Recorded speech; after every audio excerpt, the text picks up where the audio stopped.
What's going on, everybody? Eric here from Nomadic Fanatic. Welcome back to East Alton, Illinois. Little chillier here. I am still loading up this dumpster and getting the shop all packed up, put into that trailer over there and parts of the RV, but you know, holy cow, the comment section of my last few videos are exploding. The most popular question asked on this channel is, Eric, what happened to your Class A motorhome, Miranda the Marauder? We're gonna cover that today in this video.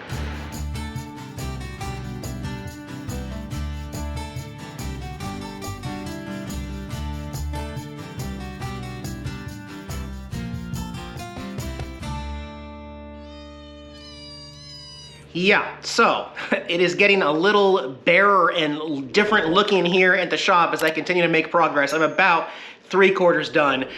Before we get into all the specifics of this video, I want to thank my video sponsor. Thank you, ExpressVPN, for sponsoring this video today. I've been using ExpressVPN for well over 3 years now to keep my online security safe and to keep my emails and transactions secure. This week, I've been using it a lot to mask my location so that I can watch all the MLB live because the Seattle Mariners, as you've probably heard, have broken the longest playoff drought ever. After 21 years they're in the playoffs and I'm watching them live. Because I guess I'm still too close to the Seattle network, so that's why I'm using ExpressVPN actually. Well wait, hold off on that. My biggest news of this entire video is actually the fact that yesterday I officially closed on my Arizona property there. Closed, it's mine, I own it, yeah. It's been strange working with a bank with remote wire transfers, signing all of my documents with an online notary through a Zoom call, and all this other delicate data transfer. I have trusted that security with ExpressVPN. There is a simple and easy to use app right on your phone or on your computer, laptop, or tablet. You just open it up and select your region, your country, or your city of your choice. So I'm going to stay in the US and select Washington, D.C., and that'll connect me. And just like that, we are already connected to the Washington, D.C. server, which means I'm nowhere near the Seattle Mariners market and I can watch live games. I can also continue to send and receive delicate information from Illinois to the title company in Arizona and know that that stuff is going to be encrypted and safe and nobody's going to be able to hack into it. There is no possible way that I would have even left Arizona and risked this if it were not for ExpressVPN keeping all of this delicate information safe. So find out how you can get 3 months of ExpressVPN for free by clicking the link in the video description below this video or by going to expressvpn.com/nomadic. And thanks again, ExpressVPN, for sponsoring this video today. Now back to the topic at hand, the question everyone wants answered. What happened to my Class A Miranda the Marauder? All right, here's the deal, guys. I have made some poor choices, okay? In my attempt to make my life better, I have made some poor choices. I've made a lot of great choices also, but it's the poor choices that you're really remembered for. There is no one single reason why I don't have my Class A anymore. It really is a culmination of a lot of different things going on. So just to get you caught up, if you have not watched my channel for a few years, over the course of my channel, I've always said that I don't believe in financing things. That's why I own this RV and I own my motorcycle, both of my motorcycles and my trailer. I tend to not like to finance things because it's a false sense of ownership and there's risk involved. There's lots of things that we don't have control about, right? However, at the time, with my frustration of ongoing rear drum brake problems with my Class C Yoda RV that I had all but decided it was time to upgrade. And at the time, I was not single. I was traveling with a female who I thought I was going to spend the rest of my life with and be happy with. So I decided to sell my RV, and then I put a down payment on financing an RV in my name. Not only my name, but I also decided to have a co-signer who was my significant other. Rather than a family member, I figured I was gonna spend the rest of my life with this woman, and we co-signed something, a piece of paper that said I would pay a certain amount of money for a certain amount of time, and then it would be mine. So Miranda from day one never really was mine. I will let you know that the total cost up until this point, I've paid off about 51% of what I initially signed to pay. That's my responsibility. That's on me, you know. She decided not to sell her RV, and that's her choice, I guess. So when we broke up, she simply went back to her normal life, where I'm kind of stuck with the burden here because I got into this contract with a company and said that I would keep paying for 10 years. A lot of little things started happening. In fact, some things that many of my YouTube family doesn't even know about, but Patreon, yeah, you may have heard me rant about a few things. First of all, the slides going out on that RV. Lots of mechanical problems. A nationwide, a global-wide camshaft shortage really affected things, and that's why I bought a camper van about this time last year, actually, and I said, me, Jax, and Tara were gonna move into that camper van and ditch the Class A RV because we simply could not get it back running. And then we found a camshaft, and RV Prepper Wayne installed that for me, and we got back on the road. Things went well for a little bit as I traveled east. And then one of the things you don't know is that the water tank inside that RV ended up ballooning out and exploding, causing water damage. So this is another insurance claim that I have not shared with YouTube. It's just something that at the time I was trying to deal with myself. It did jack up my rates, but it affected the ability of the slide to go in and out.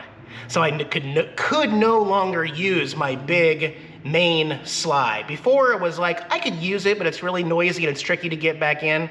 After the tank exploded and popped the floor up and the joists broke and popped the slide out, that slide was permanently going to stay in as much as possible at that point. Yet, here I trek on. I keep making my payments to the company. I keep saying that this is a good RV, this is gonna work, even though it's way too big and it's ridiculous and I'm not happy. I kept trucking along. I kept putting on that smile and saying, it's gonna be okay, Eric. We're gonna get it paid off. When we get it paid off in about 6 more years, then we can sell it. Oh, you know, another issue I had was with registration. Texas is a little weird. Here in Illinois, anybody can go into a Department of Transportation office here and register my vehicle. You don't have to even have to be me that's on the registration. In Texas, not only do I have to be present every year and I have to get those vehicle inspections, but everyone listed on the registration has to be there and present. Now, I will say that apparently Polk County cut me some slack. They gave me a warning and said that, okay, that's okay. Your ex-girlfriend is on the registration. She needs to be here every year with you to sign it, otherwise you can't get registered. Now we'll give you a pass, but next year it's not going to work. So they literally told me that I will not be able to register my RV, my Class A, without her in person with me every single year for the next 6 years. To my surprise, that was not something she was willing to do. So really, the beginning of this year, there was an ultimatum. It was the fact that the Class A would not be able to be legally registered. Physically, it was impossible. It will not be able to be on the road after this year, 2022. I don't blame her. We've all had exes in our life. We know that they're not going to drive to help us register a vehicle, so it didn't surprise me that she was not willing to help me with that, but that was a huge hurdle. And really, in the broad scheme of things, that's the #1 reason why I couldn't keep my RV. If I can't keep it, if I can't legally put it on the road, then why am I going to keep it? Why am I going to keep making payments, you know? Then came the trip west, the infamous trip to Los Angeles, where I got clipped and the RV underwent some damage to the front cap, which was estimated at over $2,400. And guess what? They simply could not work on it because nowhere could I find a shop that would do fiberglass repair or could get a replacement cap for the front of the RV. So they said, just be patient, we'll get to it when we can. I like to look back and say that that was probably the tip of the iceberg for me. The time where I said, this is not going to work. Not only do I not love this RV, I don't like this RV, I don't want this RV anymore. I had a vision in my mind. I saw myself back in a Class C of the 24-foot variety that I could handle, that I knew I was comfortable in myself with my 2 kitties, Tara and Opie. Now, a lot has changed since that accident and everything that went on, but I decided that while the RV was in the shop, I was going to continue my life and continue my quest on. So I came back to Illinois, as you know. I got Freeda the RV, and then I decided it was time to have a private conversation with my ex-girlfriend at the time and tell her, I have no interest in this RV, so what should we do? And that's just a mature conversation that the two adults have to have. And I was happy to hear, well, I mean, she initially said that she has no interest in it. She's not going to pay it off. She doesn't even want it. So what should we do, Eric? And I said, well, I'm going to contact this company that I financed it through, that you've co-signed for, and I'm going to see if they'll work with me. See if I can voluntarily surrender this RV. I said, okay, that's a good idea. Keep me posted. To my surprise, buyherepayhererv.com was perfectly happy getting the RV back. I'd only paid $51,000 of $100,000 finance, so I still owed $49,000 on the RV, and they said, yeah, that's okay. We'll take the RV. We'll sell it for what it's worth. We will void your contract. You are released of all liability, and you don't owe us anything, and your credit's unaffected. On paper, that looks like a great thing. That looks like I am so blessed. I am so lucky to get out of this financed contract that I signed. Very few people get that opportunity. Then again, they did make $51,000 on the RV that was probably worth $30,000 to start with. In the end, what has happened over the course of the last few months is that everyone is just crying, he got it, his RV was repossessed. It was repoed. Because it's such a mean, nasty word, and it makes me look like a piece of, you know, it's just a word. I don't care what people think. The truth is, I voluntarily surrendered my RV. I do not owe anything on that RV. That RV was resold for an amount of money that also went on top of the $51,000 that I paid for that RV to recoup some of the losses. You know, they had to tow it back to Texas, actually, to sell it and everything. So in the end, on paper, I guess a repo company came to collect my RV from me and to take it back to Texas and for me to sign some paperwork relieving me of all responsibility of that RV. That's why when I was coming back from Chehalis in that one video, I said I no longer have the RV, I'm moving forward in this RV. That was because at that time, the RV had been picked up without me there. We had arranged for them to come pick up the RV from Illinois and take it to Texas to sell it, to take care of the business and to move on. So at this point, I am free and clear. And so is my ex-girlfriend, and that's a really good thing. We don't have any nasty things on our credit. There's nothing that we're getting in trouble for. There's no penalty or anything. We just kind of got lucky and got off the hook. And I'm grateful for that. I'm thankful for the opportunity to be where I am and still not be in debt. However, there's this stigma going on that if something of yours gets repoed, then you're like the lowest of life. You can't afford to pay your bills. You've made mistakes in your life that you should be ashamed of, Eric. And I'm not ashamed of anything. That RV didn't work out because the relationship didn't work out, period. And again, I'm just thankful I'm in a place right now where I'm free and clear of it. And it's out of my life. I don't ever have to talk about it again. I have my Class C RV, and I've got other projects going on right now where I'm not really getting out of debt, but I'm releasing another shop bill here, and electric bill, and water bill, internet bill, and all that, and moving towards a more off-grid storage facility there in Arizona until I start my build next spring.